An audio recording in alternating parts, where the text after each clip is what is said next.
Unang mga hari, 12 kabanata hanggang 13 kabanata. Sa mga kabanatang ito, mababasa natin ang mga sumusunod.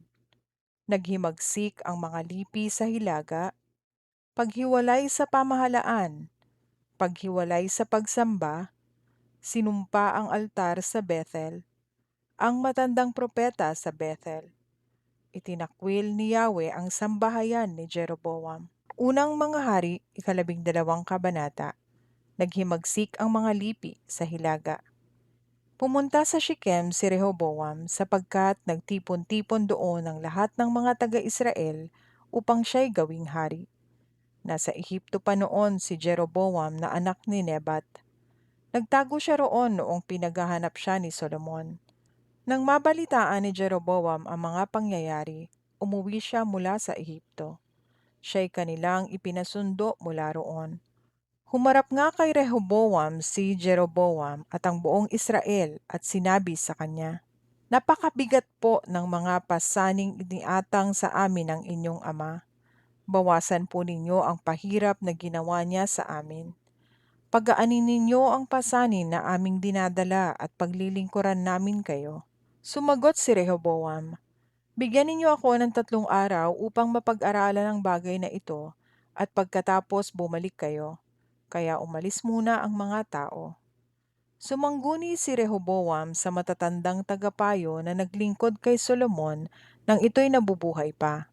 Itinanong niya sa kanila kung ano ang dapat niyang gawin. At ganito ang sabi sa kanya ng matatanda, "Kapag pinagbigyan ninyo ang kanilang kahilingan at ipinakita ninyong handa kayong maglingkod sa kanila, kapag sila'y inyong pinakitunguhang mabuti, maglilingkod sila sa inyo habang panahon." Ngunit binaliwala ni Rehoboam ang payo ng matatanda. Sa halip, nagtanong siya sa mga kababata niya na ngayoy naglilingkod sa kanya. "Ano ang dapat kong isagot sa mga taong humihiling na pagaanin ko ang pasaning ipinataw sa kanila ng aking ama?"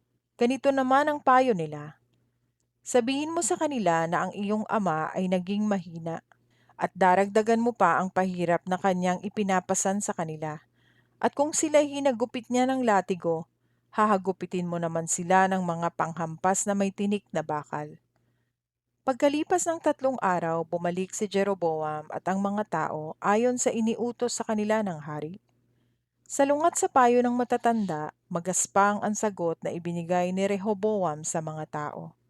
Ang sinunod niya ay ang payo ng kabataan, kaya't sinabi niya, "Kung mabigat ang dalahing ipinapasan sa inyo ng aking ama, daragdagan ko pa iyan. Kung hinagupit niya kayo ng latigo, panghampas na may tinik na bakal ang ihahagupit ko sa inyo." Hindi nga pinakinggan ng hari ang karaingan ng bayan. Sa ganitong paraan ay natupad ang sinabi ng propeta ni Yahweh na si Ahiyas kay Jeroboam na anak ni Nebat nang sila'y magkita sa Shilo.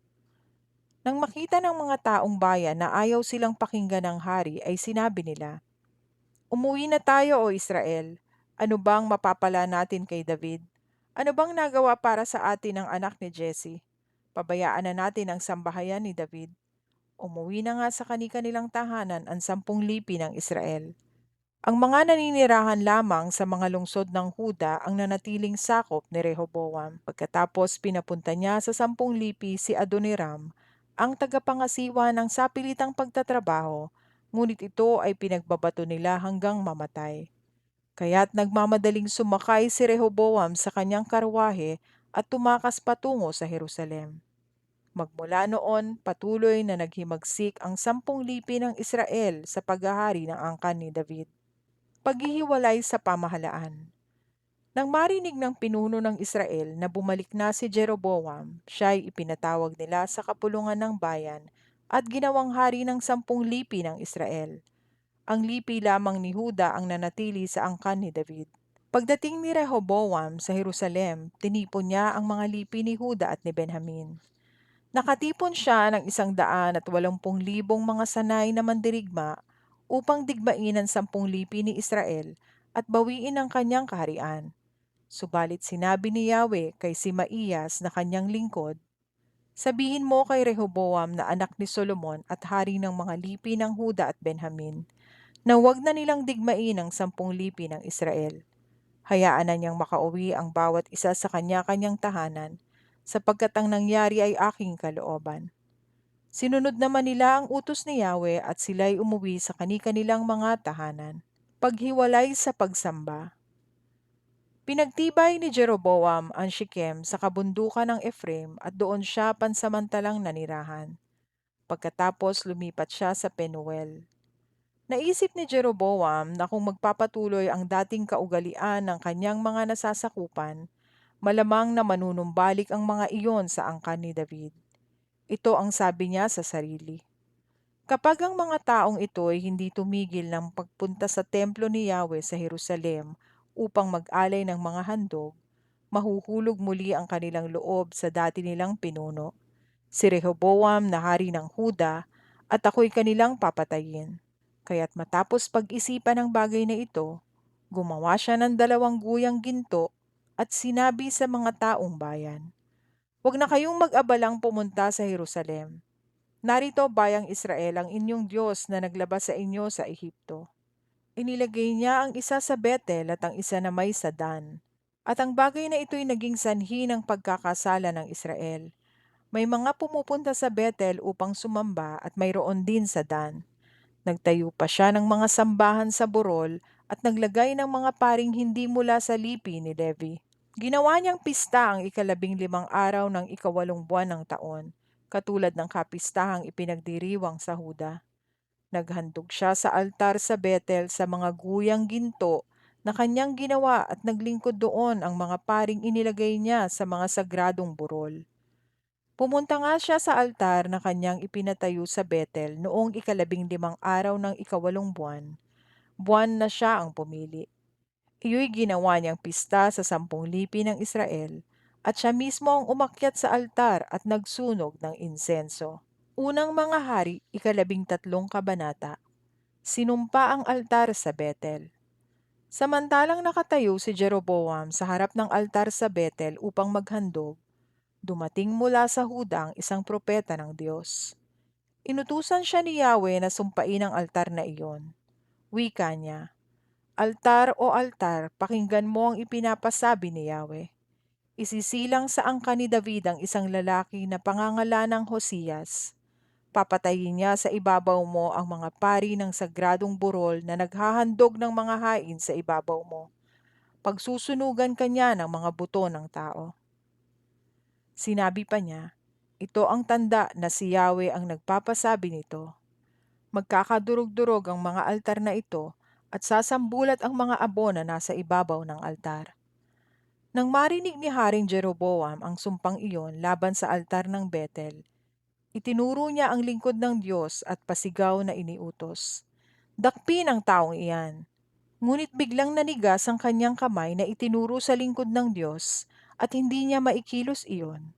Noon din nagkadurog-durog ang altar at sumambulat nga ang mga abo na nasa ibabaw ng altar, gaya ng ipinahayag ng lingkod ng Diyos. Nakiusap ang hari sa lingkod ng Diyos, "Ipanalangin mo ako sa Diyos mong si Yahweh at hilingin mong magbalik sa dati ang aking kamay." Nanalangin nga ang lingkod ng Diyos kay Yahweh at gumaling ang kamay ng hari. Inanyayahan ng hari ang lingkod ng Diyos na sumama sa kanya at kumain sa kanyang bahay, at pinangakuan pang bibigyan ng gantimpala. Ngunit tumanggi ang lingkod ng Diyos. "Kahit na po ibigay ninyo sa akin ang kalahati ng inyong kayamanan, hindi ako sasama sa inyo. Hindi rin ako kakain ng anuman dito, sapagkat sinabi sa akin ni Yahweh na huwag akong kakain o iinom ng anuman, at pag-uwi ko'y huwag akong magbabalik sa aking dinaanan." Nag-iba nga ng daan ang propeta ng Diyos at hindi dumaan sa dinaanan niya patungo sa Betel. Ang matandang propeta sa Betel. Nang panahong iyon, may isang matandang propetang nakatira sa Betel. Dumating ang kanyang mga anak na lalaki at ibinalita ang mga nangyari sa Betel ng araw na iyon. Isinalaysay nila ang ginawa ng propeta ng Diyos at ang nangyari sa hari. Saan siya dumaan nang siya'y umalis, tanong ng ama. Itinuro ng mga anak ang dinaanan ng propeta ng Diyos na nanggaling sa Huda. "Ihanda ninyo ang asnong sasakyan ko," utos ng ama. Inihanda nga ng mga anak ang asno at sumakay ang propeta. Hinabol niya ang propeta ng Diyos at inabutan niyang nagpapahinga sa lilim ng puno ng ensina.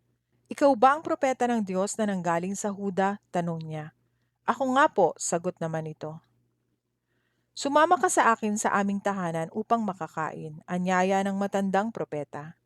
Sumagot naman ang propeta ng Diyos, hindi po ako maaaring sumama sa inyo pabalik. Hindi rin po ako maaaring kumain o uminom ng anuman dito, sapagkat ganito ang utos sa akin ni Yahweh. Huwag kang kakain o iinom ng anuman doon, at huwag ka ring babalik sa iyong dinaanan. Propeta rin akong tulad mo, at sinabi sa akin ng isang anghel na inutusan ni Yahweh na dalhin kita sa bahay ko upang pakainin at painumin, wika ng propeta. Ngunit nagsisinungaling lamang ang matandang propeta. Sumama nga sa kanya ang propetang galing sa Huda.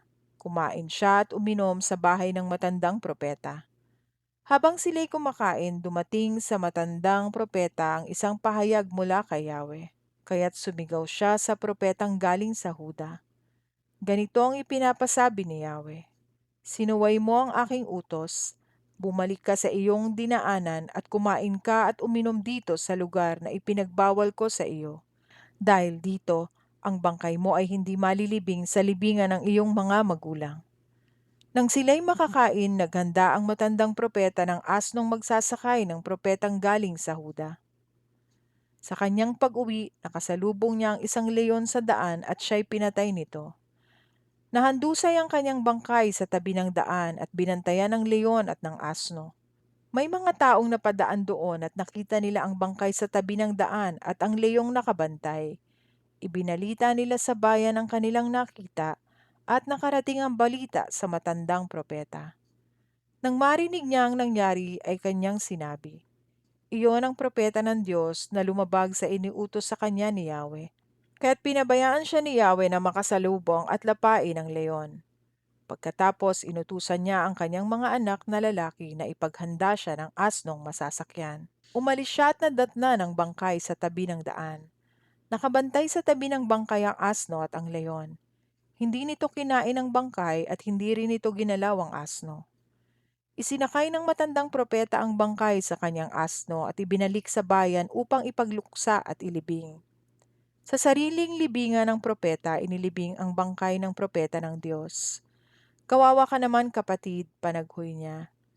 Nang mailibing ang bangkay, sinabi ng propeta sa kanyang mga anak na lalaki, kapag ako'y namatay, dito rin ninyo ako ililibing, katabi ng kanyang mga buto, sapagkat matutupad ang mga sinabi niya sa utos ni Yahweh laban sa altar ng Betel at laban sa lahat ng sagradong burol ng Samaria. Itinakwil ni Yahweh ang sambahayan ni Jeroboam. Sa kabila ng ganitong mga pangyayari, hindi tumigil si Jeroboam sa kanyang masamang gawain. Patuloy pa rin siya sa paglalagay ng mga paring hindi mula sa lipi ni Levi. Sino mang may gusto ay ginagawa niyang pari ng mga sagradong burol. Dahil sa mga kasalanang ito ni Jeroboam, naubos ang kanyang angkan at hindi na muling naghari.